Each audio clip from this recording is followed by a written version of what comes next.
Vamos a hacer una oración para que el Señor nos siga guiando y sea Él quien nos enseñe, no los hombres. Señor Jesucristo, vamos a iniciar un episodio más de los eventos histórico-proféticos, el conflicto de los siglos, del quinto sello, Señor Jesús, tal como tú nos lo has señalado. Es un plan que proviene de ti y nos has concedido toda esta enseñanza, toda esta luz, toda esta apertura de las escrituras, de la profecía, de la historia. Mucho más cercana a la realidad, porque la historia que nos contaron, Señor Jesús, está llena de baches vacíos, está tergiversada, distorsionada. Y solo tú tienes la verdad, porque tú eres el camino, la verdad y la vida. Y nadie va al Padre ni conoce al Padre sino a través de ti, Señor Jesús.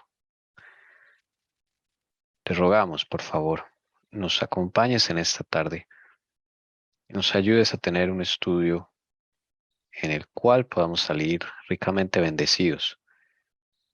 Que estas historias que otros vivieron en la antigüedad, en el siglo XVI, nos sirvan para reflexionar sobre nuestro presente, nuestra vida contigo, Jesús, y nos ayuden a examinar lo que hay en lo profundo del corazón. Que también tú nos hables por este medio, como lo haces por muchos otros, para enseñarnos nuestra condición, llamarnos al arrepentimiento, eh, llamarnos a estar a cuentas contigo, Señor. Salvador, por favor, tómame. Soy un instrumento muy frágil, muy indigno e incapaz, pero queremos aprender de ti, Señor Jesús, no de los hombres. Por favor, ayúdanos a colocar nuestra mirada en ti. Que estas enseñanzas lleguen a lo profundo del corazón, cada uno reciba su mensaje personal. Señor, te pedimos el Espíritu Santo, lo pido al Padre Celestial, tal como tú nos lo enseñaste, Jesús, lo pido al Dios de los cielos que nos conceda su Santo Espíritu para que nos visite en cada casa y podamos sentir tu voz, Señor Jesús, hablándonos al corazón, para que haya interés en estas cosas y podamos, Señor Jesús, contigo, seguir descubriéndonos, conociéndonos, preparándonos, Señor, para lo que viene. En tu dulce y precioso nombre, Señor Jesucristo. Amén. Masacre de Bassi, 1562. Aquí se puede decir que comienza uno de los capítulos más tristes de la historia de Francia. El año 1562 es uno de los más tristes. El siguiente año más triste es 1572 y el colmo de los días terribles fue en 1989, entre otros años, ¿no? Y esta masacre de Bassi establece la ruina para Francia, porque hay un edicto que se llama el Edicto de Enero que traspasan, es violado por el conde, perdón, por el Francisco de Lorena, conde Guisa, sí, es de Guisa. Aquí vemos el triunvirato. Francisco, Annie y Jacques. Todos ellos comandados por Francisco, que es el líder de las fuerzas militares de Francia. No todas, pero sí la gran mayoría. Entonces él va a comandar ese triunvirato. Detrás de ellos están familias poderosas. Ellos son las cabezas visibles, pero ellos representan una familia. Por el lado de los hugonotes, los líderes hugonotes de la facción romana son Juana de Albret y Gaspar de Coligny. Juana es reina de Navarra, Gaspar de Coligny es almirante de Francia. No es el rango más alto, pero sí un rango muy importante. Entonces hay tizoncitos arrebatados. Estos hombres, aunque trabajan para la facción romana, pues se deja ver que son personas muy consagradas. Y hay más que iremos viendo, pero ellos son como los personajes principales, ¿no? De los hugonotes del lado romanista de la facción romana. ¿Ok? Y estos del lado de la facción papal. o papista, Francisco, Annie y Jackson.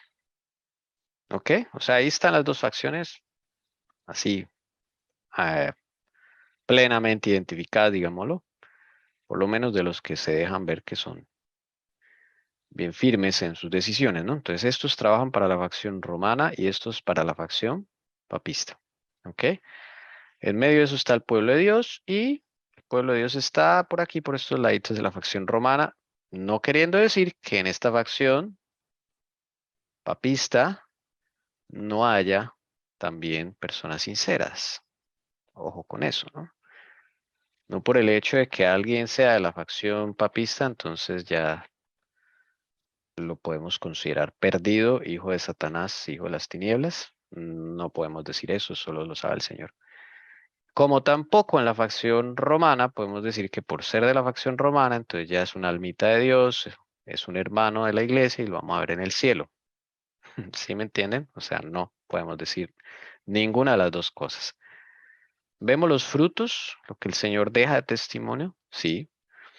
Y por ahí podemos intuir, o lo que le ha dicho a la hermana White, digamos, la hermana White habla favorablemente a alguien, pues podemos intuir que Dios tiene un favor especial con esa persona. ¿Listo? La hermana White habla favorable de los hugonotes, como que ahí está el pueblo de Dios. No dice que todos son el pueblo de Dios, pero ahí está, ¿sí? Entonces es algo para también aclarar. Está entre ese grupo, ahí hay gente fiel, como Colini, ¿no? Que ya hemos hablado de él, y como Juana, gente sincera hasta donde conocemos, ¿no? Y por el lado de la familia real, está Catalina de Medici gobernando con su hijo Carlos IX, que es un niño de escasos 13, 12 años en este momento, cuando ocurre la masacre de Bassi. ¿Mm? Y el duque de Guisa se toma la justicia por sus manos y hace una masacre de la forma más terrible y más inhumana. ¿Ok? Vamos a leer el texto bíblico. Cuando hayan terminado de dar su testimonio, la bestia que sube del abismo, Francia, hará guerra contra ellos, los vencerá y los matará, y sus cadáveres yacerán en la tierra de la gran ciudad, París, que simbólicamente se llama Sodoma y Egipto, donde también su Señor fue crucificado. Ok. La calle, no la tierra. Ok. Sí, leíste ahí la tierra, ya serán en la tierra. Es en la calle, porque las muertes fueron en la calle. O sea, cuando el Señor dice ahí una palabra es muy importante. Y es que esta masacre se hizo en la calle, plena luz del día, en pleno culto. Así nomás. ¿Ven? Ve cómo las palabras que usa el Señor son muy exactas. ¿Y qué dijo los habitantes? ¿Qué dijeron los habitantes de París cuando llegó el conde, que lo recibieron como un conquistador, el conde de Guisa? Llega a París y todos lo reciben como si fuese un héroe por haber asesinado a un montón de gente desarmada que solamente estaba alabando a Dios. Ellos se maldijeron a sí mismos y dijeron, la sangre de Basi sea sobre nosotros y sobre nuestros hijos. Basi es una ciudad. Entonces, recorda, ahí ellos mismos pronunciaban las palabras que los judíos pronunciaran sobre Jesús cuando fue crucificado. Cambiaron Jesús por Basi. ¿Y Basi qué era? Protestante, hugonote. ¿Y qué estaban haciendo ellos? Haciendo culto al Señor. No estaban haciendo otra cosa. Y ahí les cayeron. ¿Ok? Entonces, en ese orden de ideas, ellos se maldicen a sí mismos. Por eso es que va a pasar lo que va a pasar en Francia. Noten esto. Esta frase fue dicha cuando Jesús fue crucificado. Y aquí en el texto bíblico dice que allá en Francia también su Señor con mayúscula fue crucificado. ¿Sí notan eso? ¿Sí notan eso? O sea, el Señor está usando y está diciendo que en Francia también el Señor fue crucificado en sus discípulos, en su pueblo. Y aquí lo vemos tácitamente, mire. París dijo, la sangre de Basi sea sobre nosotros y sobre nuestros hijos. ¿Quiénes eran representantes de Cristo? Los habitantes de Basi. Y dicen lo mismo cuando los mataron. O sea, están repitiendo la escena del martirio de Cristo en la persona de los discípulos de él en Francia, los hugonotes. Ahí está. Por eso el Señor en la inspiración a Juan le dice, donde también, o sea, también allá se crucificó a Jesús. Eso que no hemos visto el pleno cumplimiento de esto. Hasta ahora vemos la primera batalla.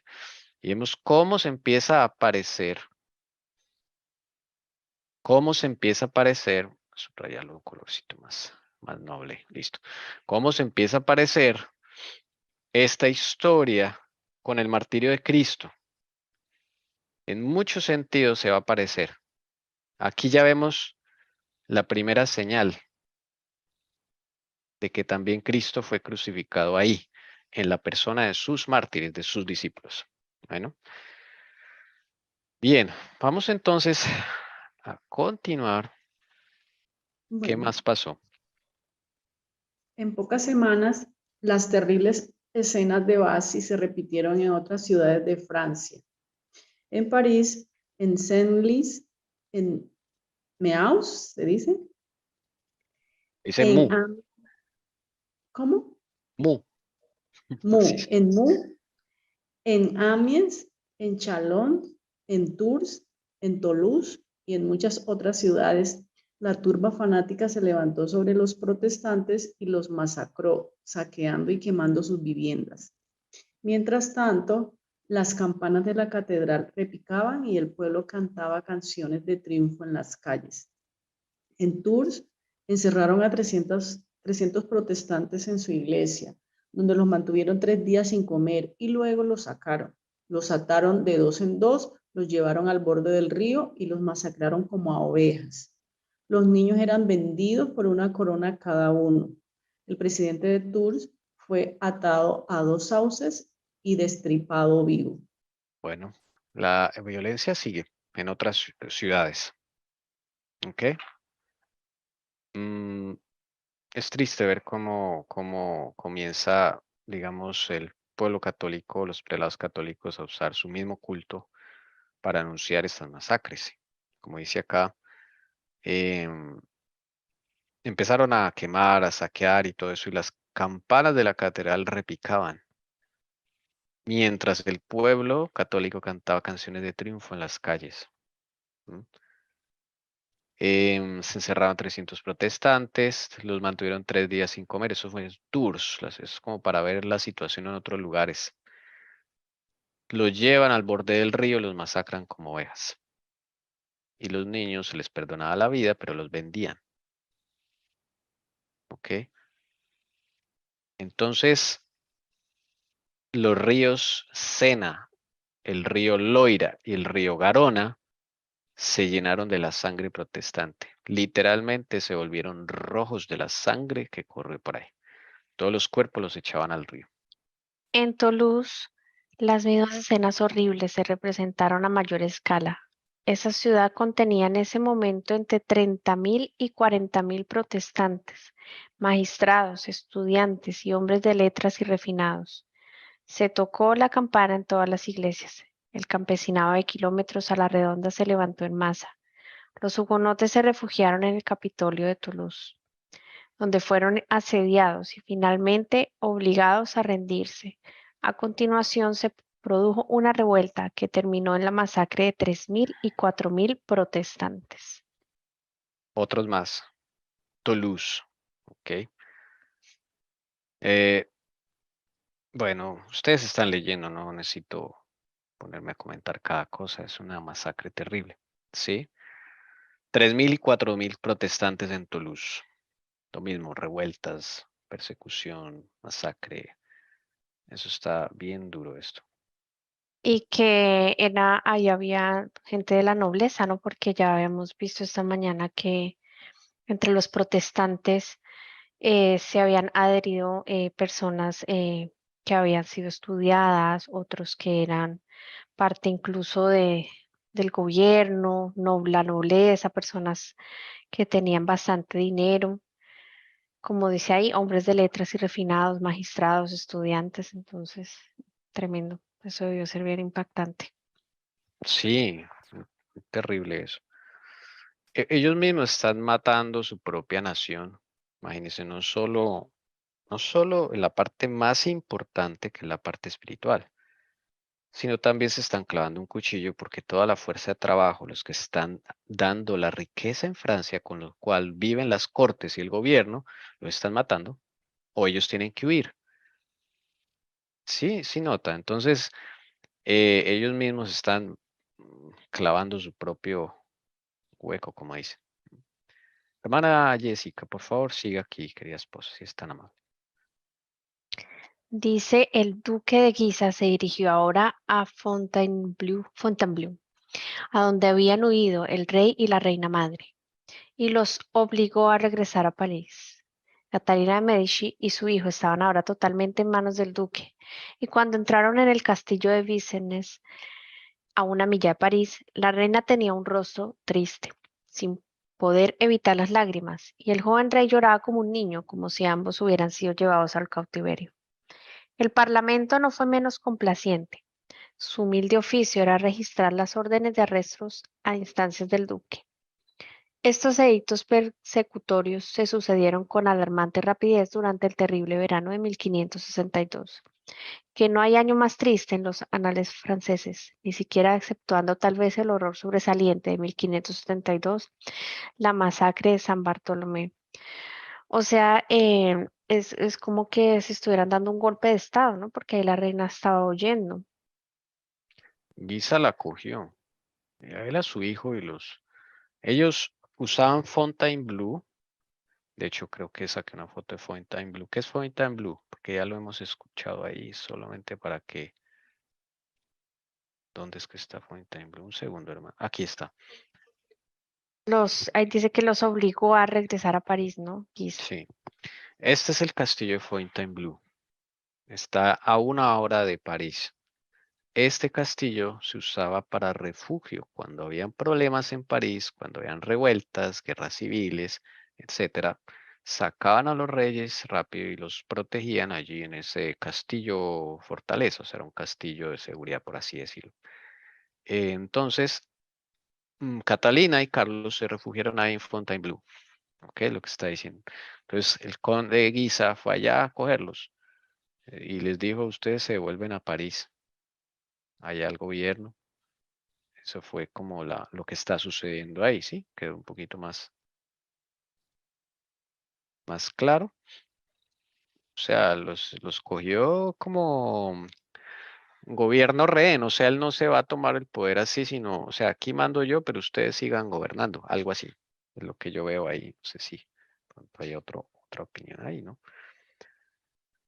Empezaron a salir edictos y el parlamento estuvo complaciente, como dice ahí, porque pues, el parlamento estaba compuesto de los papistas, mayormente. Entonces, ellos sancionaban edictos persecutorios, ¿ok? Y eso se puso bien tremendo en el verano de 1562, como el culmen ahí. Todas esas masacres empezaron a hacer ahí, ¿ok? La situación era bien tenaz, bien dura, porque el mismo gobierno, Catalina y Carlos, ahí no estaban como que los cogió el duque de Guisa y el duque de Guisa cogió mucho poder ahí. Empezó a controlar absolutamente todo, hasta los reyes. Entonces ahí se pone difícil la situación. La chusma papista fue abastecida con armas y formada en regimientos. Las iglesias católicas sirvieron como clubes de convocatoria. Cuando sonaba la campana, 50.000 hombres acudían al llamado. Se ordenó a todos los hugonotes que abandonaran París en un plazo de 24 horas. Después de esto, cualquiera que fuera visto en las calles y fuera sospechoso de ser hugonote, era perseguido y eliminado. En algunos casos se aprovechó para satisfacer la venganza privada. Solo había que lanzar el grito de hugonote contra aquellos que se les tenía rencor o a los que se les debía dinero, y los transeúntes hacían el resto. El 8 de junio el Parlamento aprobó una ley que autorizaba a cualquier persona que se encontrara con un hugonote a matarlo en el acto. El edicto debía ser leído por los curas todos los domingos después del sermón que sigue a la misa mayor.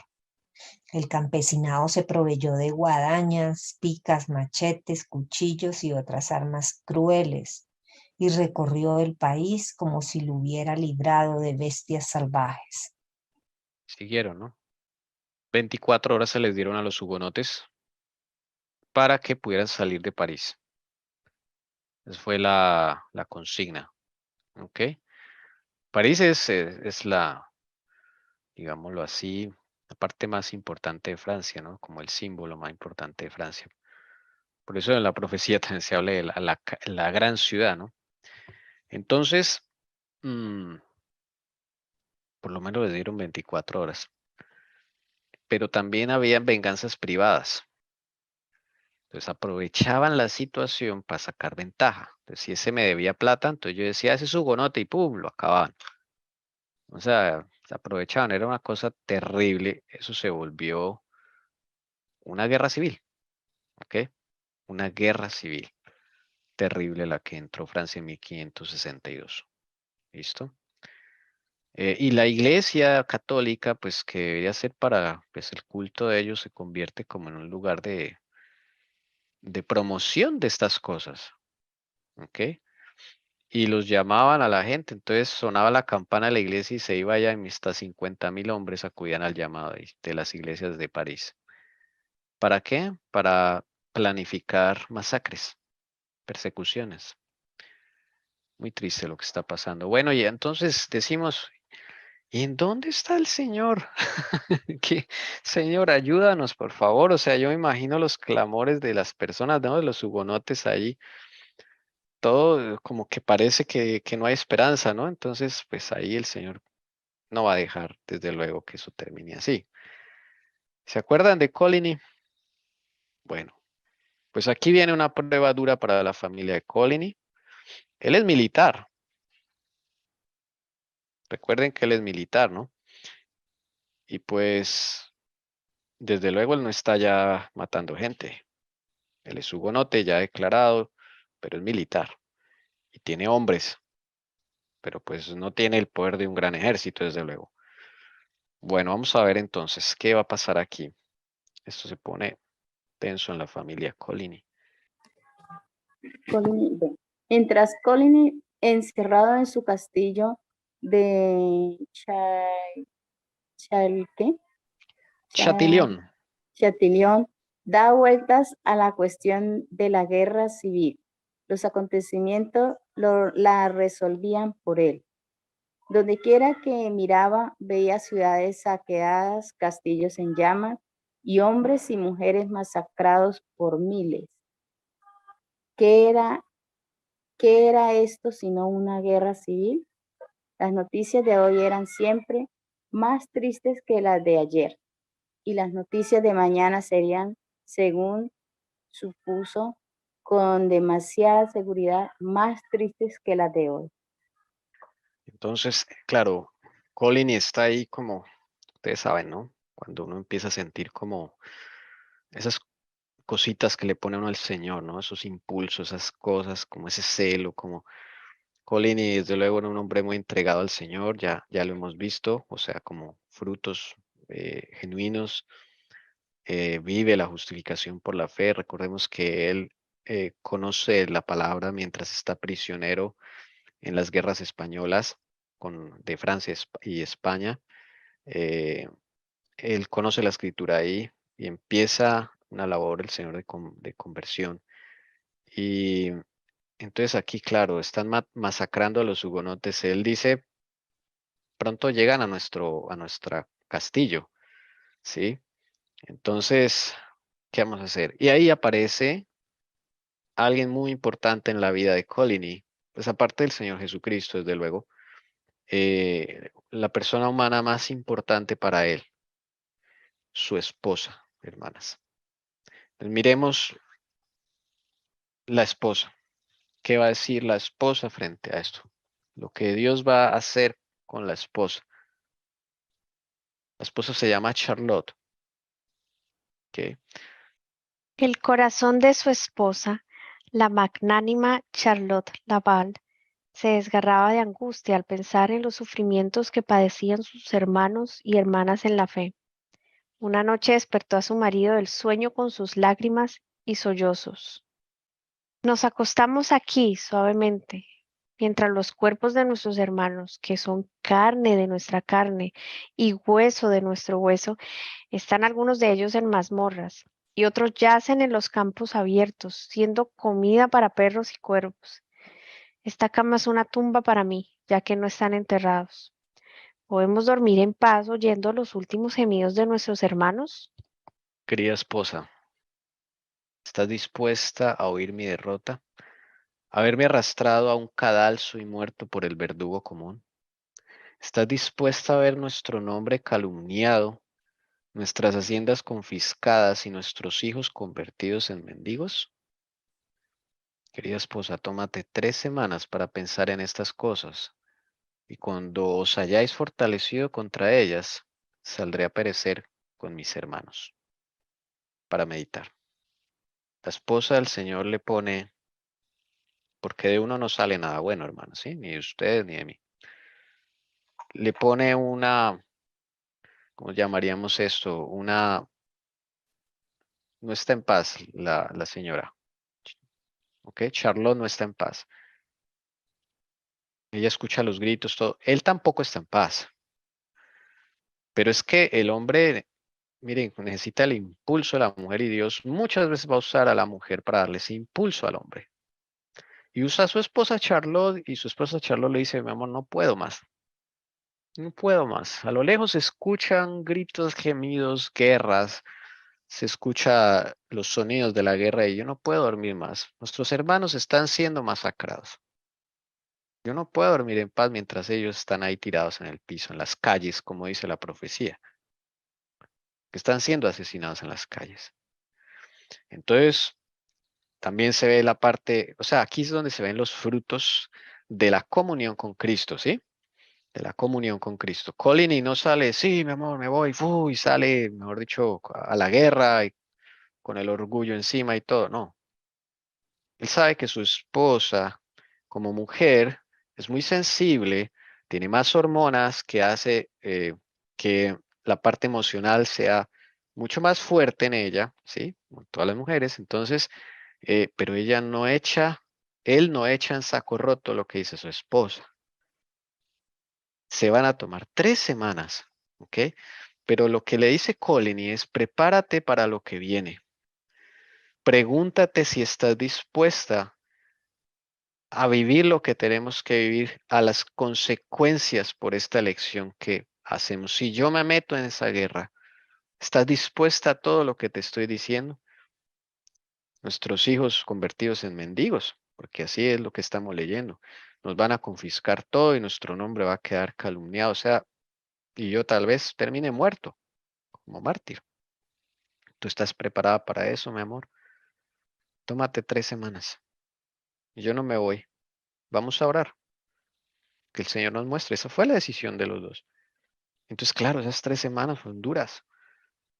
Eso no es una decisión fácil, pero entonces lo que destaco aquí es esa comunión entre esposos tan hermosa que eso lo da Cristo, no lo da. Nosotros no tenemos eso. Por eso hoy en día los matrimonios, hermanos, son artificiales, aún dentro del pueblo de Dios, y hay tantas crisis que tenemos. Entonces, que esto sea inspiración, hermanos, para hacer lo que debemos hacer con Cristo. Pidámosle a Él lo que nos haga falta. Miremos a nosotros mismos antes de ver los males de nuestro cónyuge. Miremosnos a nosotros mismos. Entonces, mira qué bonito esta pareja, ¿sí? 3 semanas en oración, porque esto va a cambiar la vida de ellos para siempre, ¿sí? 3 semanas después, ¿qué creen ustedes que pasó? Vamos a verlo. Las 3 semanas ya han pasado. Id en nombre de Dios, y Él no permitirá que seáis derrotados. ¿A dónde fue Charlotte? Después de las 3 semanas. ¿Qué estuvo haciendo Charlotte en esas 3 semanas? No necesitamos A leerlos. Jesús, Exacto. preguntándole al Señor, primero, si era su voluntad que hicieran eso, ¿no? Que tomaran esa decisión, y segundo, pidiéndole fuerzas y preparación que solo lo puede dar Él. Exacto. Es que no, eso se percibe, no tenemos que leerlo, es que se nota, ¿ves? 3 semanas y para que no sea de pronto producto de la angustia de Charlotte, se tome una decisión apresurada y vaya Colini, ¿sí? Mande a su esposo a donde el Señor no lo ha llamado, porque así a veces metemos la pata. Producto de las emociones, terminamos haciendo decisiones que no son de Dios, son nuestras justicias propias, ¿sí? Y no, vaya, mi amor, dele duro a esa gente. No, ahí no vemos orgullo, no vemos que se toman un tiempo, se van a oración y a las 13, y este Colin tiene en cuenta la opinión de su esposa, porque sabe que es una mujer que está conectada con el Señor.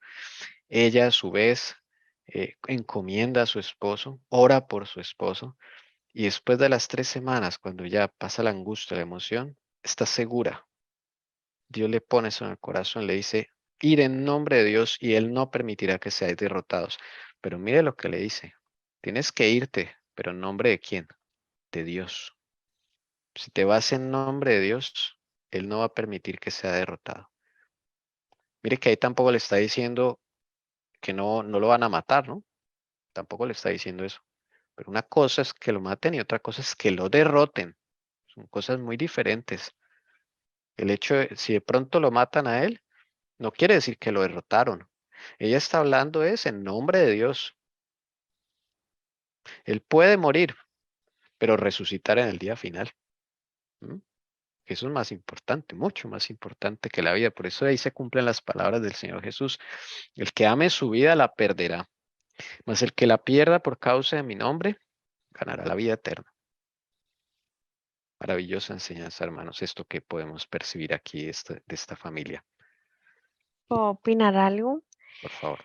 Es que definitivamente es cuando uno tiene que aprender mucho y pedirle mucho amor al Señor de lo alto, porque ahí veo yo en ellos mucho amor a su prójimo, en eso que sintió la esposa y en esa charla que tuvieron de sentir ese sufrimiento de los hermanos y querer compartirlos porque ellos son de la misma fe, o sea, ellos hubiesen podido estar ahí.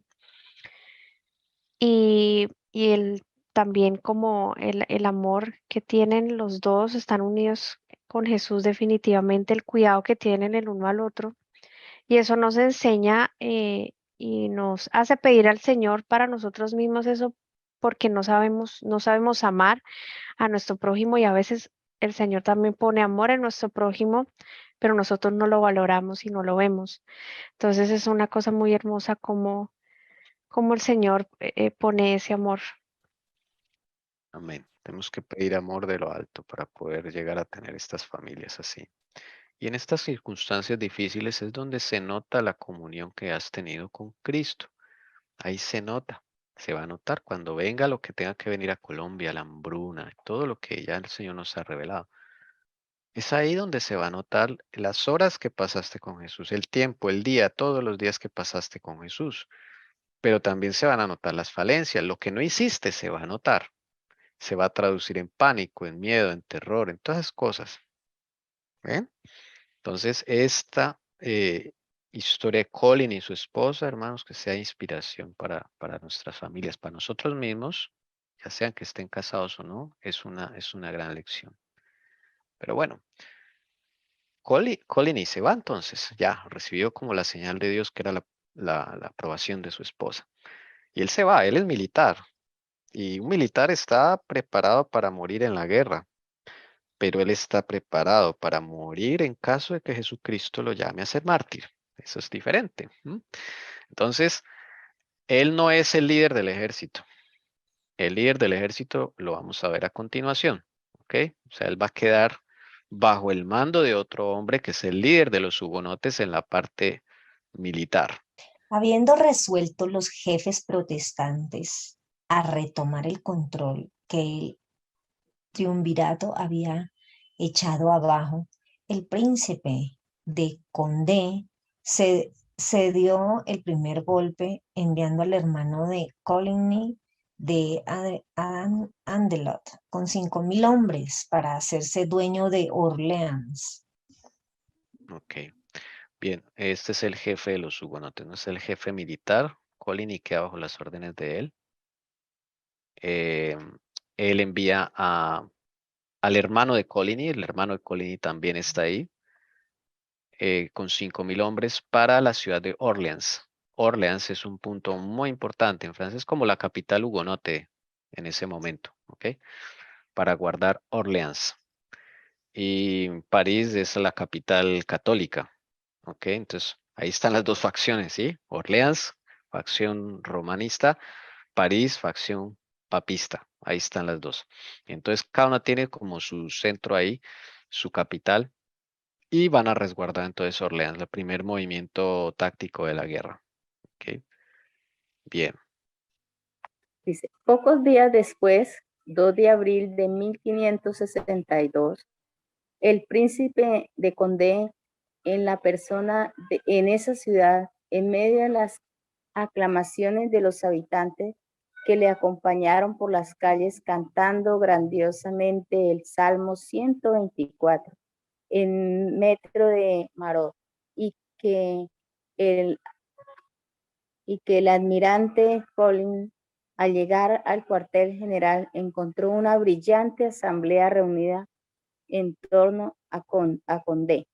Entre los que ya habían llegado o los que se esperaban a diario estaba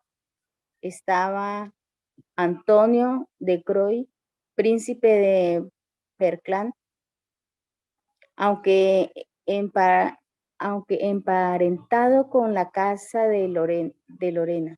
El príncipe de Perclán era un firme opositor a la política de los Guisa y uno de los mejores capitanes de su tiempo.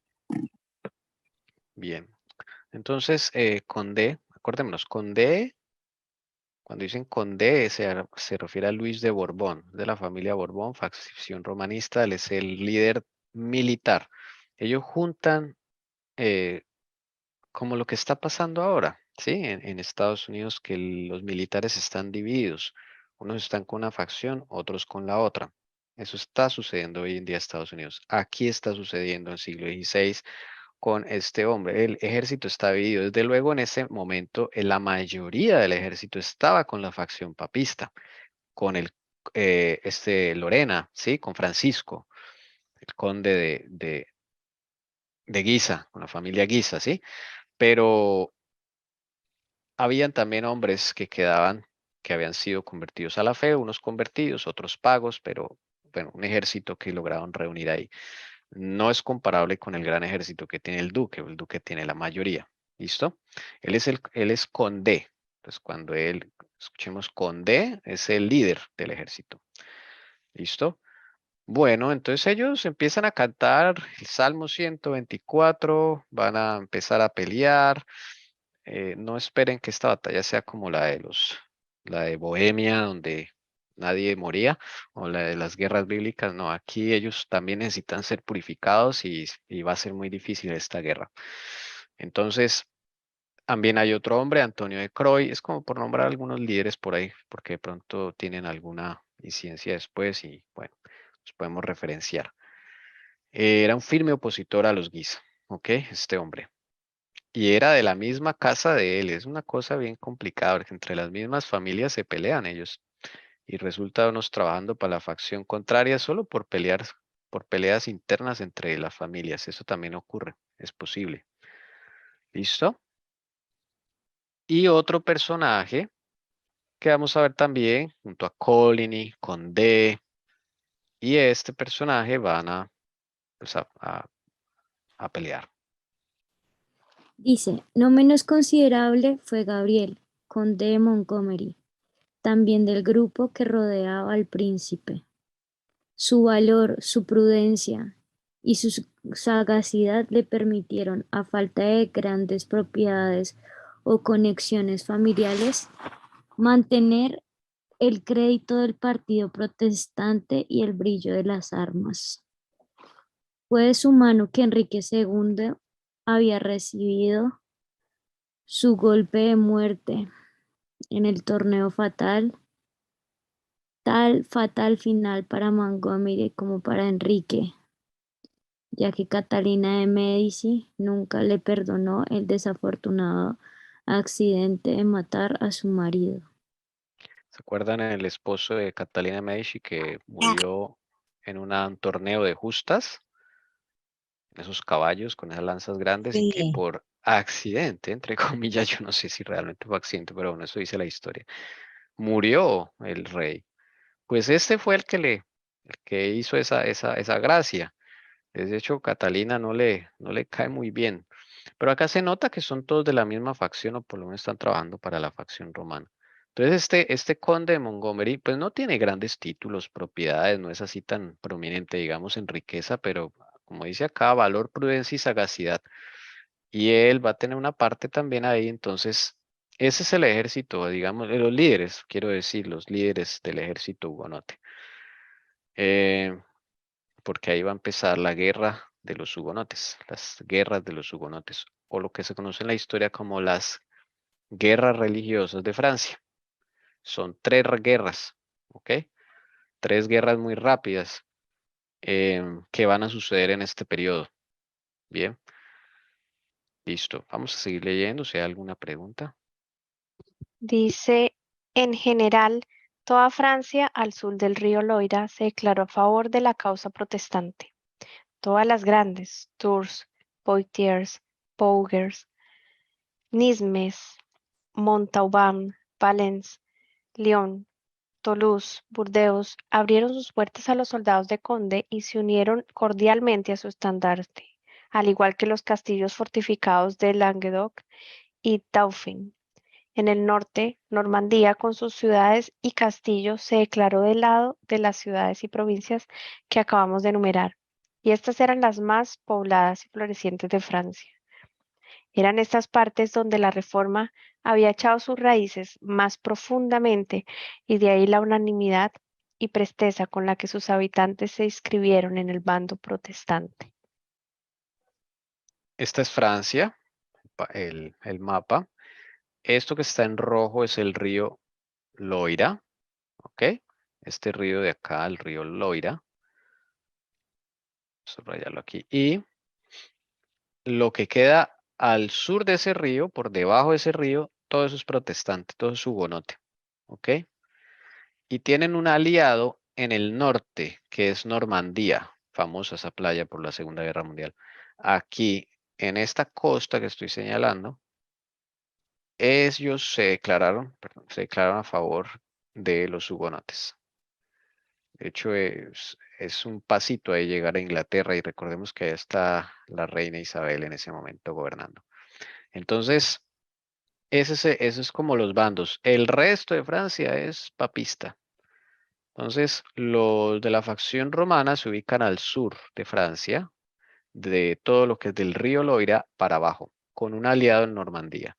Y el resto del sur, incluyendo París, por supuesto, son papistas. Ahí están las dos facciones también en el mapa pintados, cómo cogen posiciones. Todas estas ciudades que nombran acá, Tours, Poitiers, Bourges, Nismes, Montauban, Valence, Lyon, Toulouse, Burdeos, todas esas son del sur, abajo del Loira. ¿Listo? ¿Se acuerdan del amante del papá de Carlos? Ella era de Poitiers.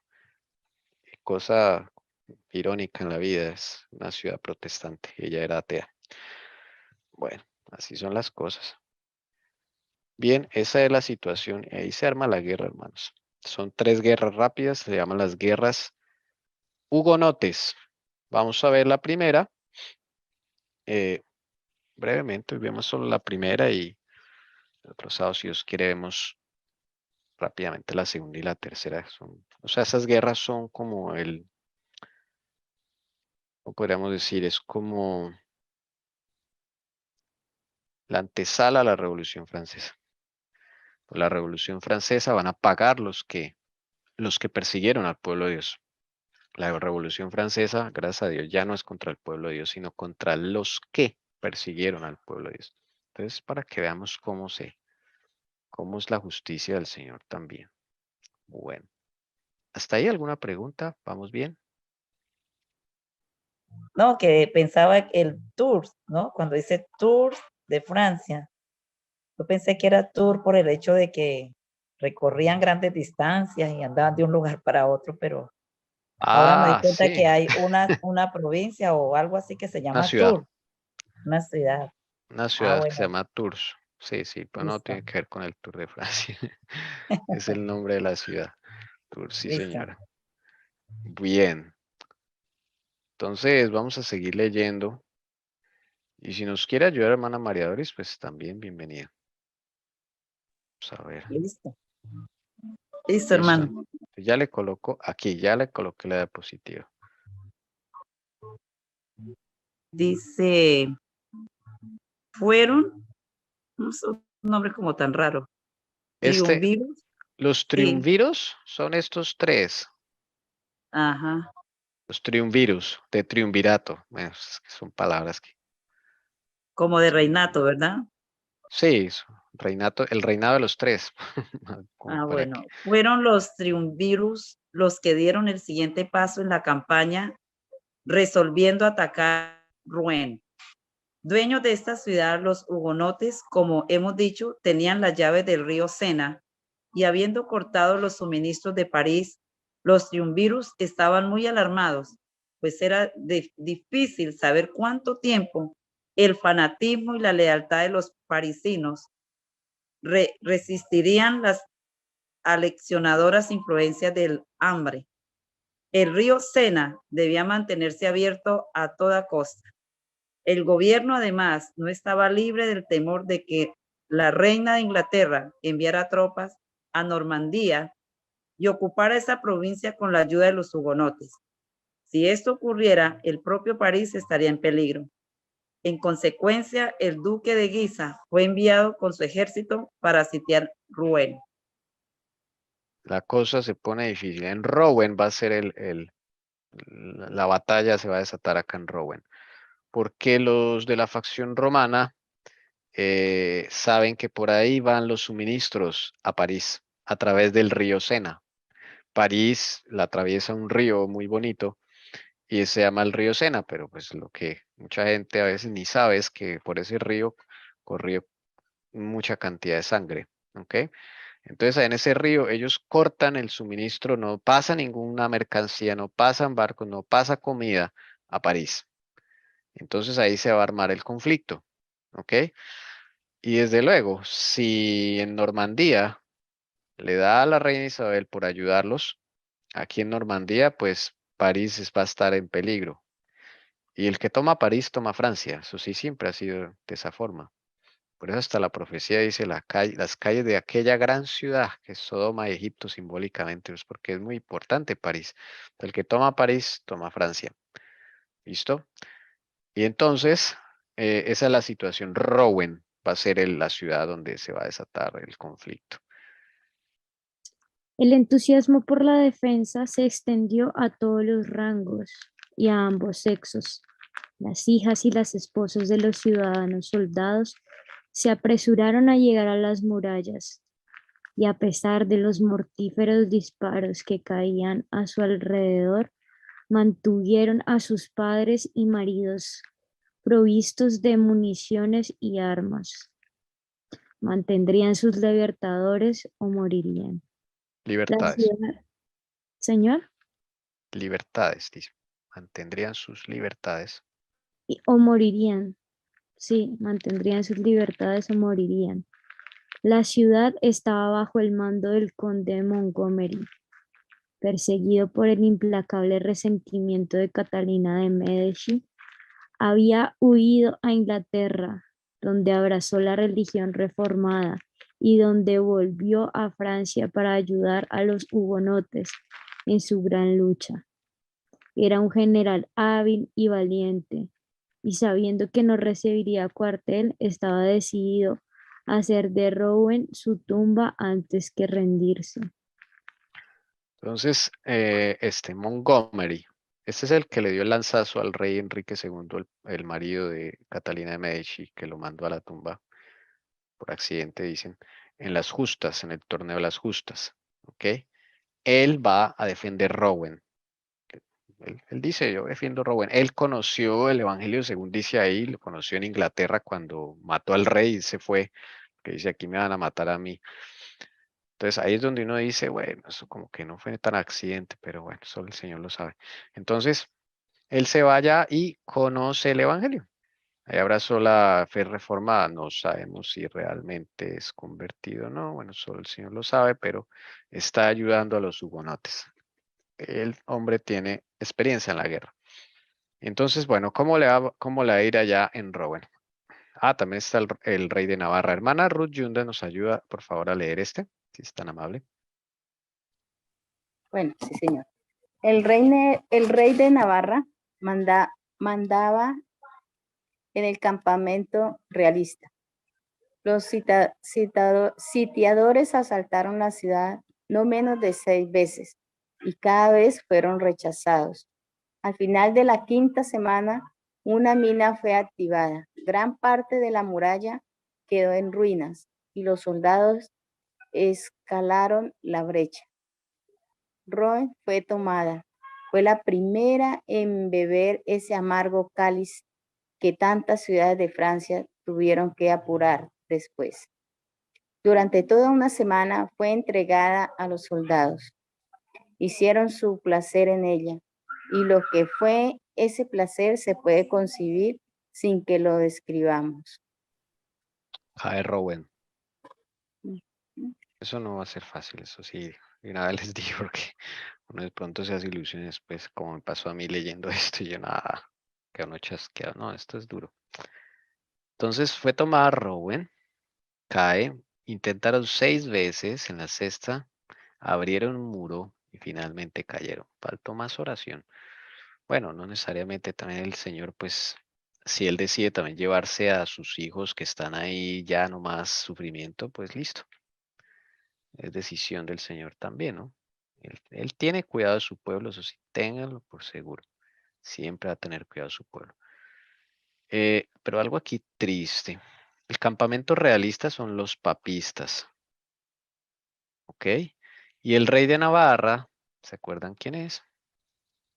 ¿Quién se pasó al lado papista? El esposo de esta señora, Juana de Albrecht. Ese fue el que se pasó al papista, porque Felipe II por ahí le prometió el cielo y la tierra, y creo que ni lo uno ni lo otro. Pero él, lastimosamente, llega a Rouen y tiene la victoria sobre Montgomery, que es él, Gabriel, ¿ok? Pero le toca duro, o sea, si usted ve ahí que fueron 6 intentos y casi que no pueden tomar Rouen. Al final cae Rouen. La otra escena de la muerte es la de Antonio de Borbón, rey de Navarra. Enredado, como ya hemos dicho, por las brillantes pero engañosas promesas del rey de España, había abandonado a los protestantes y consentido ser la cabeza ornamental del partido papista. Fue herido mortalmente en el asedio de Rouen y viendo que la muerte se acercaba, fue visitado por un amargo pero tardío arrepentimiento. Imploró a su médico que se esforzara en vano por curar su herida, que le leyera las escrituras, y protestó con las lágrimas corriendo por su rostro, que si se le perdonaba la vida, haría que se predicara el Evangelio por todos sus dominios. Murió a la edad de 44 años, sin que ninguno de los dos partidos lo lamentara. Por ponerse a cambiar de bando. Bueno, por lo menos no es ser firme en las decisiones, hermanos. Así se equivoque y si lo hace en Dios, Dios no lo va a castigar por eso. Si usted se equivocó, usted lo hizo en la fe que creyó que era lo mejor, ¿sí me entiende? A veces uno teme porque piensa que al equivocarse con una decisión, Dios lo va a castigar por eso y Dios lo va a excluir del reino de los cielos, ¿no? O sea, tiene que tener en cuenta eso, ¿sí? Y a veces no somos firmes porque pensamos en nosotros mismos, en qué tal yo me equivoqué, qué tal la tierra plana no sea así, qué tal que, ¿sí me entiendes? ¿Se acuerdan los hermanos pioneros del Chasco? Imagínense donde ellos hubieran dicho, ¿y qué tal no venga el Señor? ¿Sí? ¿Y qué tal Miller esté equivocado? ¿Y qué tal? Si se ponían así, o sea, no existiríamos aquí como adventistas, hermanos. Hay que tomar decisiones así no se cumpla como las cosas las esperamos. Pero si usted las toma en su fe, en lo que tiene, en su luz, y si se llega a equivocar, Dios no le va a enviar un rayo ni lo va a excluir del reino de los cielos. De hecho, Dios valora más la firmeza, así se equivoque, que la duda. Porque la duda, hermanos, eso sí, el enemigo tiene entrada cuando dudamos. ¿M? Y eso es lo que le pasó a Antonio, esposo de una gran señora, de una gran hija de Dios, le dio testimonio, le enseñó el evangelio, o sea, tenía ahí el lado del evangelio. Es más duro cuando alguien ha conocido la verdad y se ha apartado de ella por amor al poder. Y eso fue lo que le pasó cuando estaba ya muerto en Rowan, a moribundo, quiero decir, cerca de la muerte. Ahí sí empieza entonces a los remordimientos. Yo no veo ahí que se haya de corazón arrepentido, sí, pues bueno, eso lo sabe el Señor, ¿no? Pero ahí sí léame las escrituras y si salgo vivo, voy a predicar la palabra. No, las cosas con Dios no funcionan así, no son de emoción. Él se le dio mucha oportunidad, un gran privilegio, imagínense, esposo de esta señora. O sea, no aprovechó, hermanos. Que no nos pase eso nunca. Nuestro deseo, Señor. Que el Señor tenga misericordia porque cualquiera de nosotros podemos caer, Dios mío. ¿Puedo comentar algo? Por favor. Es que estaba recordando la pareja de Coligny, este matrimonio, cómo es diferente el preguntarle al Señor si es la misión que nos tiene, o por ejemplo, si tú quieres compartir un testimonio o quieres compartir algo de la palabra, algo que te enseñó el Señor, pues siempre preguntarle si es su voluntad, que, que lo guíen en las palabras y no hablar lo que no se debe hablar, ¿no? A diferencia de aquí lo que estamos viendo, que es la duda, ¿no? Es diferente preguntar al Señor y ir a la fija a ya dudar. Eso es muy diferente. Tenerlo en cuenta a no tenerlo en cuenta. Hacer mi voluntad. Ahí está la cuestión. Entonces, bueno, tristemente. Entonces, Rowan, aunque cae su general. Y uno grande, Antonio de Borbón, cae. Tristemente cae porque se pasó al otro bando, hermanos, y no aprovechó lo que Dios le dio. Pero bueno, entonces el triunfo nunca fue completo para ambos bandos aquí, en estas guerras. Este es una pequeña cuadrito descriptivo de lo que sucedió en Rowan. Aquí está, es una ciudad muy bonita, pequeñita. Y aquí le alcanzan a abrir la brecha en el muro después de muchos intentos, de 6, y ahí es cuando se entran. Aquí en el caballo vemos herido a precisamente Antonio de Borbón. ¿Ok? Es cuando cae en el caballo ahí herido. Es una pintura recreativa de lo que sucedió. Bueno. Estas aguas van a ir al río Sena de París. Estas son las que ellos cortan ahí los suministros. Bueno, eso es lo que sucede. Después de Rowan, entonces vamos allí a otra escena. Tras la caída y el saqueo de Rowan, pasaron 7 semanas y entonces los dos ejércitos se encontraron el 19 de diciembre cerca de la ciudad de Dreux. Esta fue la primera batalla campal de las guerras civiles y el único enfrentamiento regular de la primera campaña. La disparidad de fuerzas era considerable, ya que los hugonotes solo contaban con 10.000 hombres de todas las armas, mientras que los realistas tenían 20.000 a caballo y a pie en el campo. Al unirse a la batalla, los hugonotes habían ganado la partida cuando una estratagema del duque de Guisa les arrebató la victoria. Bueno, casi ganan esa. Recuerden que ellos tenían menos hombres, ¿no? Aunque el Señor, cuando bendice a un ejército totalmente, o sea, si sea con 300, gana, ¿no? Como le sucedió a Gedeón. Pero en esta oportunidad casi ganan, pero no. Este duque era muy sagaz en la guerra, o sea, tiene mucha experiencia en la parte militar. Un hueso duro de roer, como dicen, y les arrebató la victoria. ¿Ok? Además que es un tipo que espera, controla muy bien sus emociones. Entonces, en la guerra, porque en la guerra, pues sí, en medio de disparos y todo eso es normal que uno le dé miedo, le salga corriendo, se desespere. No, este tipo era así frío, calculador, esperaba el momento oportuno para ir, dividía su ejército y ahí entonces él, mientras estaba en la batalla, él analizaba, era un táctico el tipo. Y bueno, entonces otra más. Después de Ron le tocó a Drew. La carnicería fue grande. 8.000 muertos cubrieron el campo, entre los cuales estaba la Bruce, que había comenzado la masacre en Bassi. El rango, no menos que el número de los muertos, dio gran consecuencia política a la batalla. El mariscal St. André fue asesinado. Montmorency, gravemente herido, se entregó como prisionero. Y así, de los 3 del triunvirato, solo quedó Guisa. La batalla de Dreux le había coronado con una doble victoria, pues su nombramiento inmediato como teniente general del reino y comandante en jefe del ejército puso a Francia en sus manos.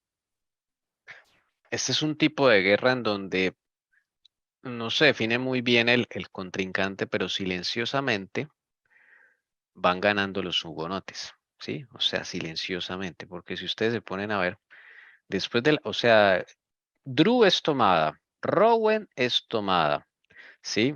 Pero en esta batalla de Drew, del triunvirato, cae Jax,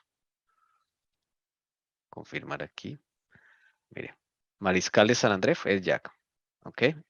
Ese cae, lo matan. Y Montmorency es gravemente herido, tal de que él ya no, él ya es de edad y se entrega como prisionero. O sea, estos dos, chao. Se queda Francisco de Lorena solo. ¿Ok? O sea, él va ganando, pero a la vez sus líderes se van mermando. Entonces, silenciosamente, los hugonotes van ganando la batalla. Es un tipo de guerra que sí, uno pensaría que no, esto no va a ningún lado, pero silenciosamente van perdiendo. Bueno, así lo decidió el señor. Entonces, eso se dio el 19 de diciembre de 1562, la batalla de Dreux, dentro de la primera guerra de los hugonotes. La guerra continuó, aunque tuvo que librarse sobre una tierra helada y bajo los cielos a menudo oscuros por la tempestad, pues era invierno. Toda Francia era en ese momento un campo de batalla.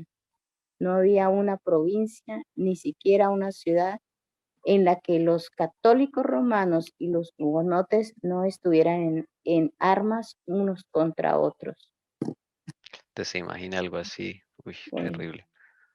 Ni una ciudad, ni una provincia, ni un pueblo, en todo Francia habían enfrentamientos. Luego en las ciudades más grandes era más terrible. Pero miren también, ¿cuándo ocurre esta batalla de Dreux? Estas batallas de Dreux, de Rouen, diciembre. ¿Ven el patrón? En las otras guerras, cuando el enemigo tiene su, digamos, su tiempo, su momento, diciembre. Ese es periodo oscuro. Entonces, el invierno es un momento que se le da al enemigo para que actúe en este gran conflicto. Los inviernos son duros. Y cuando vemos las historias de estas guerras, contra el pueblo de Dios, los mártires, Inquisición, todo esto. Los momentos más duros han sido en invierno. Me refiero al invierno del hemisferio norte de Europa. Ahorita vamos a entrar a invierno. No estoy queriendo decir que necesariamente tenga que suceder algo, pero hay que estar preparados. El Señor nos está enseñando estas leyes del conflicto. Entonces, bueno. Hermana Carolina. Sí, señor. Listo. Tal Ahora era va. el, Sí, disculpa, es que ahora van a tomar Orleans, nada más y nada menos. Vamos a ver qué pasa. tal era el breve y terrible programa del duque para purgar a Francia de la herejía hugonote. Donde hoy estaba la hermosa ciudad de Orleans, mañana solo se vería un montón ennegrecido. Y donde quiera que esta lepra se hubiera extendido, allí en toda Francia, el duque la perseguiría con fuego y espada, y nunca descansaría hasta que fuera quemada. Toda una hecatombe de ciudades, provincias y hombres adornaría las exequias del hugonismo. El duque había ido a las trincheras para ver que todo estaba preparado para el asalto que le iba a dar a Orleans al día siguiente. De todo lo que había ordenado hacer, no se había omitido nada. Bien satisfecho, el duque regresaba por el camino a su castillo en el crepúsculo de la tarde. A sus espaldas quedaba la ciudad de Orleans, el ancho y profundo Loira, ondeando bajo sus murallas, y la tranquila oscuridad rodeando sus torres. Antes de que antes de que se ponga otro sol, no quedará en esa ciudad nada en lo que haya aliento de vida. Siguiente plan es arrasar con Orleans. Orleans es una ciudad grande, muy grande. Es la capital hugonote, por así decirlo. Entonces, el duque va bravo hacia allá y ese es el siguiente objetivo. Y dice la sangre de la madre y del niño indefenso, del guerrero severo, del patriarca gris y de la doncella floreciente, se mezclará en un torrente rojo, que rivalizará con el río Loira en profundidad. Es un gran sacrificio, pero uno exigido para la salvación de Francia. Al lado del camino, parcialmente oculto por dos nogales que crecen en el lugar, se encuentra una figura a caballo, esperando la llegada de alguien. Oye el ruido de los cascos de los caballos. Es el duque que se acerca. Lo reconoce por su penacho blanco. Le permite pasar y luego, deslizándose cerca de él, dispara su pistola. La bala entró en el hombro derecho del duque, pues no llevaba coraza, y le atravesó el pecho. El duque se inclinó por un momento sobre las crines de su caballo, pero al instante retomó su posición erguida en la silla de montar. Declaró que creía que la herida era leve y añadió con buen humor: me debían esto. Sin embargo, pronto se vio que la herida era mortal y sus ayudantes, rodeándolo, lo llevaron a su casa y lo pusieron en la cama de la que ya no se levantaría. Le disparan al duque. Ahí, mientras él va a caballo. No están en guerra. Alguien le dispara. Y la herida resulta mortal. Volvemos al duque, que se acercaba rápidamente a su fin. La muerte le hizo ver algunas cosas bajo una nueva luz. Su creencia en el catolicismo romano no se tambaleó, pero le llenó de remordimiento por las crueles medidas con las que se había esforzado en apoyarlo. Perdonó a sus enemigos, pidió que su sangre no fuera vengada, confesó sus infidelidades a su duquesa, que estaba a su lado disuelta en lágrimas, y se aconsejó encarecidamente a Catalina de Medici que hiciera la paz con los hugonotes, diciendo: esta paz era tan necesaria que quien se opusiera a esta debería ser considerado un impío y un enemigo del rey y del reino. Increíble, ¿no? Igual que el anterior líder, como arrepentido, pareciera. Sí, hay algo ahí. El anterior era Antonio, el esposo de de ella, de Juana. Este es el duque, el malo, el malo, el malo, el que ha derramado toda la sangre, Francisco. ¿De Guisa? De Guisa, el duque de Guisa. Y yo le digo conde, pero es duque, disculpen, que es que con tantas informaciones. El duque de Guisa. Él, el que ha armado la guerra, el que tomó Rowen, Drew, el que mató allá a la gente que estaba en la capilla en Esai, Basai, ¿cómo es que se llama? La masacre de Basi. Bueno, es cierto que él no la inició, es verdad, pero él mandó allá a su gente, ¿sí? Después fue que él llegó y eso se había armado la tremenda, pero en su corazón está odio contra los hugonotes, ¿sí? Entonces, él es el católico celoso Sí, y a él es el que le porque dispara. es curioso lo que dice él ahí, que me llama la atención en el último párrafo que leímos, que hasta se confiesa con su esposa. Entonces era un católico puro, ¿no? O sea, sabía que, por decirlo así, la infidelidad era un pecado, que la forma en tratar a sus enemigos, aunque fueran herejes para él, pues se había pasado un poquito. Entonces sí como que tenía remordimiento, no sé, de pronto arrepentimiento según el conocimiento que él sí tenía del catolicismo, o sea, defendía su fe, por decirlo así, pero se dio cuenta que estaba mal. Sí, este arrepentimiento siento que es un poco más sincero el otro. El otro es por remordimiento. Sí, este Antonio, aquí, o sea, tráigame la Biblia. Si vivo, entonces predicar el Evangelio. Sí, se muestra como la justicia propia de él. Aquí este hombre dice, perdonó a sus enemigos. Esto poco lo hace, o sea, yo no he visto así esta gente tan así católica, sanguinaria y todo, no he visto que haga eso. Y bueno, si el Señor acepta ese arrepentimiento, bendito sea el Señor, impresionante, ¿ok? Y el consejo que le da a la misma Catalina, ¿no? Que haga la paz, impresionante, sí. Encarecidamente haga la paz con los hugonotes. Y el que se oponga a esa paz será enemigo del rey del reino. Esa fue su última, digamos, petición y yo veo más sinceridad aquí, ¿no? Bueno, el Señor dirá, ¿no? Pero es interesante ver cómo la muerte llega como a también en ciertos momentos de la vida, quitarle esa venda a los ojos a las personas, porque claramente, pues son demonios que están detrás de esas personas, ¿sí? O sea, no son solo las personas. Pues de luego esos demonios trabajan cuando hay odios, venganzas, envidias, celos. Si no, no podrían trabajar con estos hombres. ¿Ven? Bueno, entonces esto también nos muestra, o sea, el gran amor de Dios, ¿no? El gran amor de Dios. Y es que los que veo yo, ¿no? A la final todos los reformistas vienen de la religión católica y muchos de ellos eran fervientes católicos, ¿no?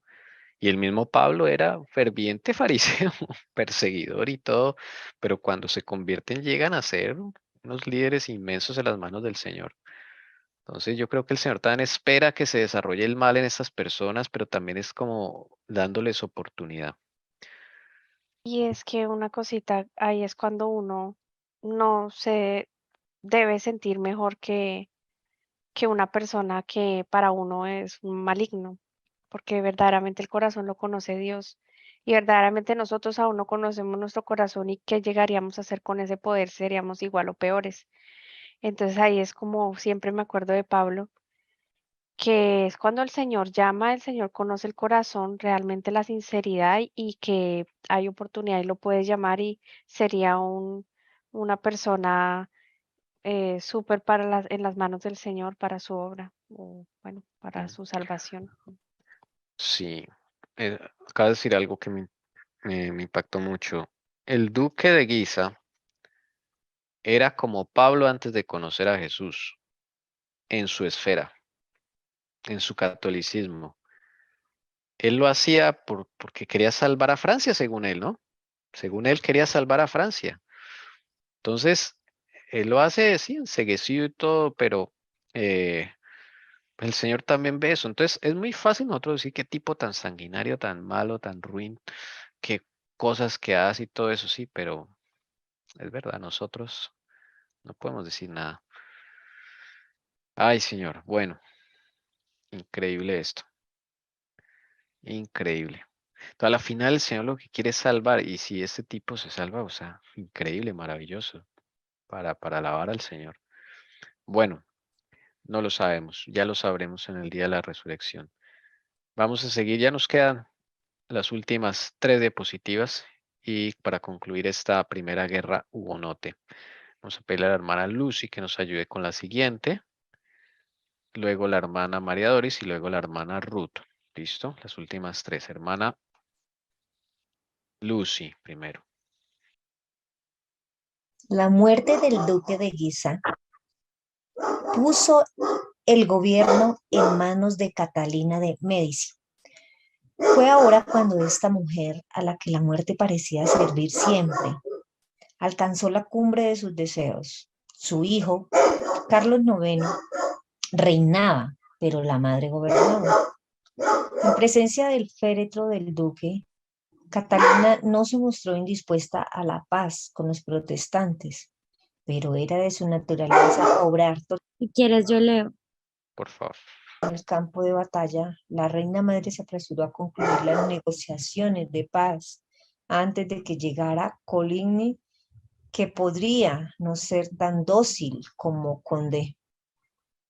Bueno, Casconde.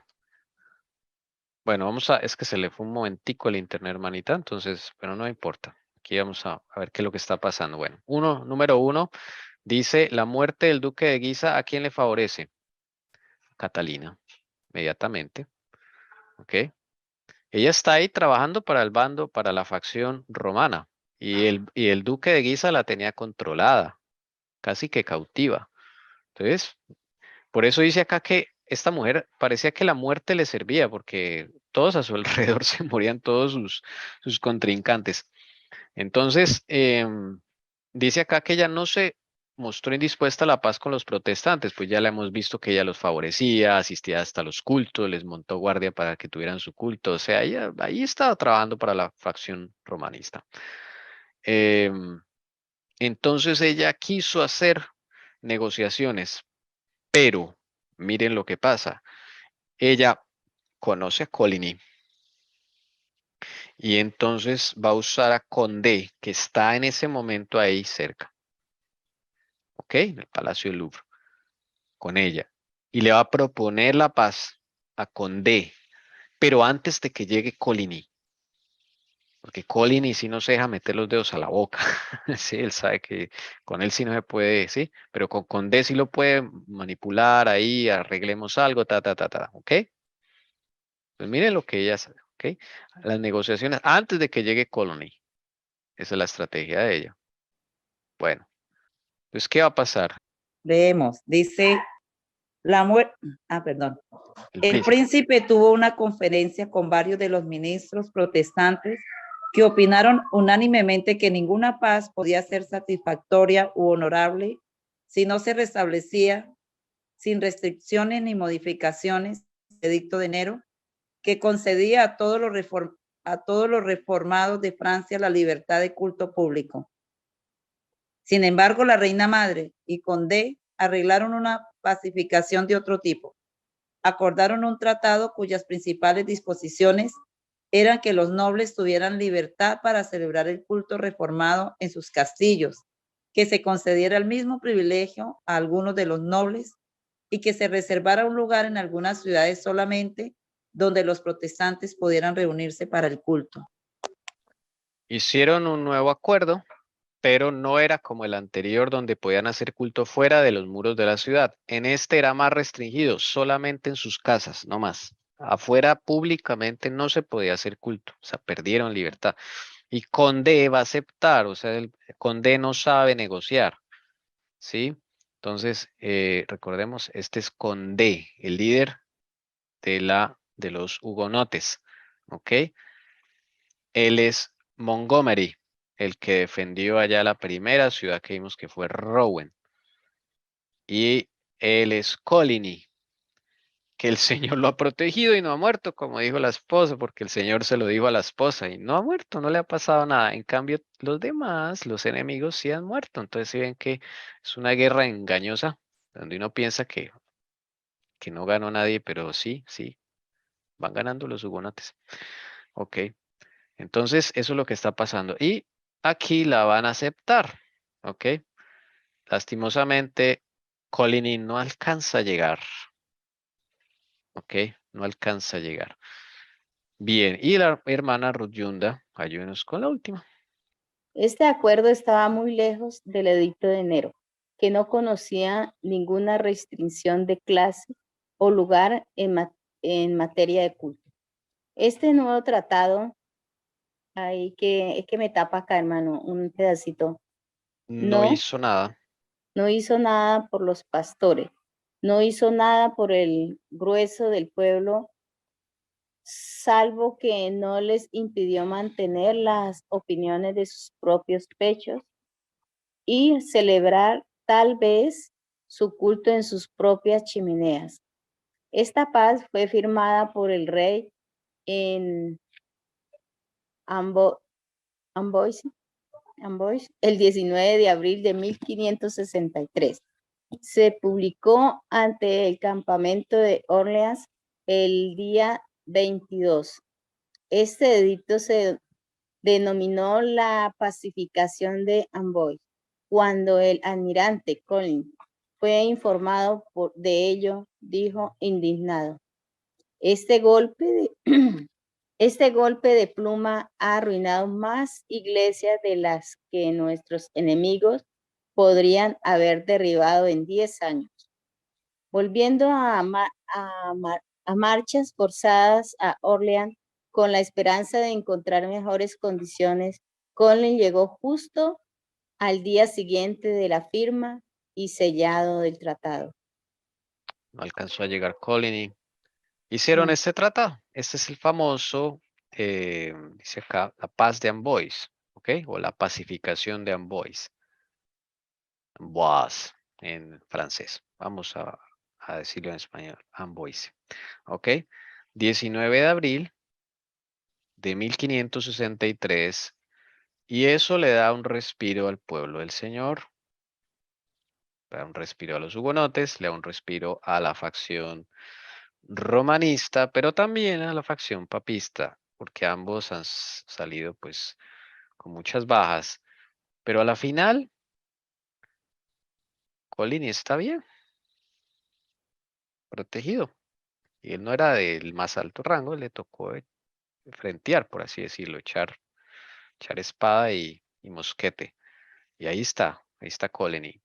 Está Condé, está Montgomery, también está Montgomery, a pesar de que derribaron su ciudad y todo, alcanzó a escapar Montgomery, están todos.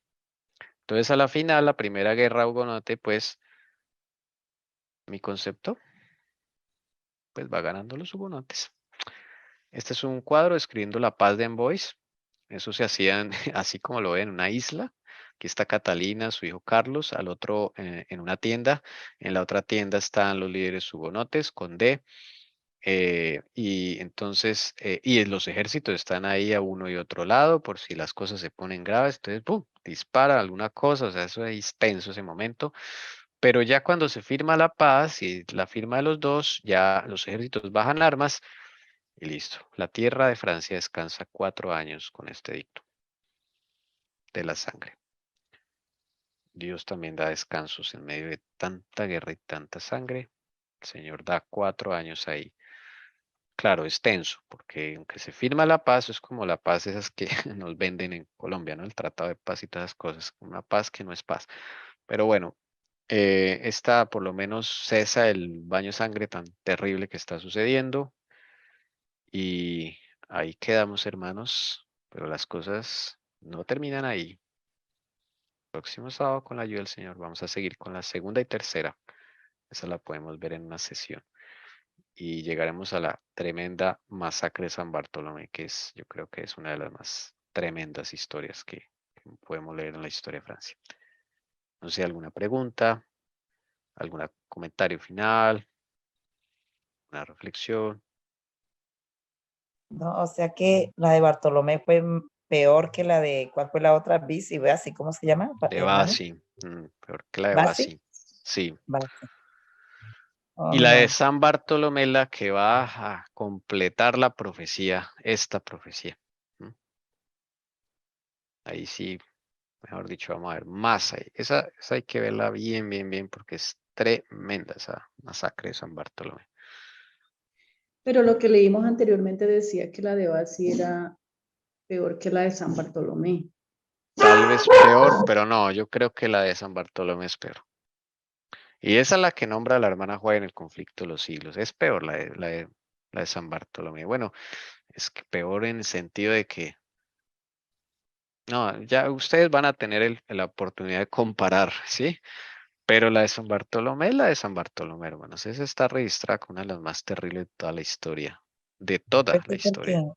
lo que yo me acuerdo, a ellos los engañaron, ¿verdad? Diciendo que tenían paz, tranquilidad. Creo que fue cuando sonaron las campanas, fue a medianoche y arrasaron con Dejémoslo, todo eso. dejémoslo para cuando lo veamos, hermano. Porque eso toca Bueno, verlo bueno, así con detalle, porque sí, claro, sí, ocurre todas sí, esas cosas, sí, pero es chévere como el Señor nos está mostrando aquí con detalle, ¿no? Para uno saber de dónde vienen las cosas. sí, señor. ¿Sí ven? Y ese conflicto, o sea, la masacre de San Bartolomé, comienza con la masacre de Basi, ¿sí? O sea, tiene su trasfondo ahí, hace parte de las guerras hugonotes. O sea, no es un hecho aislado. Todo comenzó aquí, en Basi. ¿Ven? Eso es muy importante lo que pasó en Basi porque ahí se comienza a cumplir la profecía. Cuando ellos dicen que la sangre de Basi sea sobre nosotros y sobre nuestros hijos, ahí comienza a cumplirse la profecía. Y son 10 años exactos, del 1562 a 1572, con la batalla de San Bartolomé. Son 10 años exactos. En esos 10 años, Francia se maldice a sí misma con todo lo que hace. ¿M? Entonces, la masacre de San Bartolomé está encadenada a este inicio en base. Están muy relacionadas. Y esas a su vez están relacionadas con la Revolución Francesa. Eso es lo que estamos con la ayuda del Señor, engranando, ¿sí? Hilando toda esta historia. ¿Sí? Porque a veces vemos la masacre de San Bartolomé difícil, terrible, pero lo vemos aislado, como si algo pasó y no, aquí vamos a ver algo bien tremendo. Ahí va a estar Coligny y ahí va a estar Juana. Eso, eso, mejor dicho, con la ayuda del Señor vamos a ver muchas cosas que nos van a servir para nuestra vida en esa masacre de San Bartolomé. Van a estar los dos, aquí ahora sí van a ser protagonistas, ¿sí? Hasta ahora aquí están como el Señor los está usando como instrumentos, pero en la masacre de San Bartolomé ellos dos van a tener que ver mucho ahí. Bueno, ya, Una pregunta, no es que adelantemos, ¿sí? estaba tratando de entender, que en ese momento me fui, qué pena, pero estaba tratando de entender por qué Catalina de Medici no quería esperar a Coligny, que porque él era más exigente, era por la clase de tratado que iban a firmar que no iba a ser con tanta ventaja, iba a ser como un engaño, y tal vez Coligny sí se iba a dar cuenta, como ya en la siguiente diapositiva, él dijo indignado que sí, que eso no hizo nada. Entonces Tú era lo has por dicho, eso, ¿cierto? Ah, ok. tú lo has dicho. Mira, antes de que llegara Coligny, que podría no ser tan dócil como Condé, Catalina conocía a Coligny sí no, un militar, hijo de Dios, o sea, no, ese sí no se dejaba meter los dedos a la boca. Se iba a dar cuenta. Ujú. Coligny llegó justo al otro día, le estaba defendiendo otro lugar. Bien, eso fue lo que pasó. Pero ya llegará la oportunidad de Coligny. El Señor lo va a poner ahí. Uy, no, eso es muy bueno, muy bueno. Listo, hermanas. Bendito sea el Señor que nos ha concedido mucha bendición en este día con tantos mensajes para nuestra vida. Y si alguien desea orar, por favor, que no haya orado hoy, bien puede hacerlo. Hermano, un favor para Sí, la hermana señora. que vaya a orar. que oremos mucho por mi hermana Eneida porque realmente los exámenes salieron bien mal. Entonces, Bueno, pido sí, señora. apoyo. Gracias. Pues tengamos en Hermano cuenta a la hermana Stanislas, Neida. ¿sí? También le pido oración por una amiga, Doris Sánchez, que está bien delicada de salud también. Bueno, sí, señora. Entonces, Doris hermana Sánchez y quién más, Tommy, Neida, Eneida. que hermana de la hermana que habló ahorita, Sí, hermana Doris, la hermana de la hermana Doris. ¿y qué es lo que le pasa a ella? ¿Te acuerdas del hepatólogo de su hígado? Ah, Le hicieron sí, exámenes, salieron no muy favorables, entonces tenemos que orar por ella. ya, listo. Padre nuestro, que moras en las alturas de los cielos, santificado sea tu nombre. Señor, gracias te damos por este día sábado, delicia, santo, glorioso de Jehová. Gracias, Señor, por darnos esa bendición. Gracias por santificarnos, porque así está escrito en tu palabra. Gracias, Señor, también por la vida. Gracias por el alimento. Gracias por la salud. Gracias porque tú eres nuestro Dios, la roca de salvación. Gracias por ser nuestro alto refugio. Gracias, Señor, por todas estas bendiciones que hemos recibido de parte tuya.